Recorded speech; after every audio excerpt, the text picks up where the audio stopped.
kabisa kwenye Dr. Sumu channel nitakuwa nawaonyesha maeneo mbalimbali huku Nakuru. Sasa niko Nakuru City, mimi mwenyewe Daktari Sumu.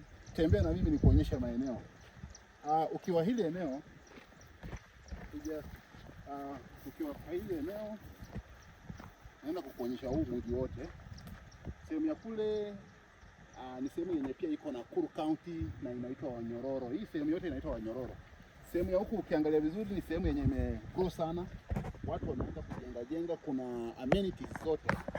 Na upande mwingine kule kuna kanisa. Lile kanisa linaitwa Mizipa Church. Ni international church, ni kanisa lenye ni international sana. Wazungu wanakuja pale, watu wanakuja wanabarizi pale na pia kuomba Mungu pale maeneo penye kumetulia sana. Kwa hivyo mtu ataniuliza hili eneo uzuri wake ni nini? Huku mahali sehemu ya huku mashamba bei yake bado iko chini kidogo.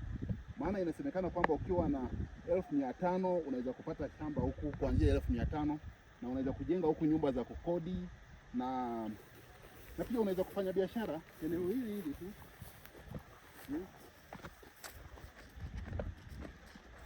Kuna wengine watasema ni kama nadanganya, lakini unaona ng'ambo sehemu ya kule huko ndio stima inatoka. Inaitwa GDC. Stima inatoka kule GDC na hiyo eneo lote linaitwa crater. Ndio maana unaona crater view sehemu ya kule.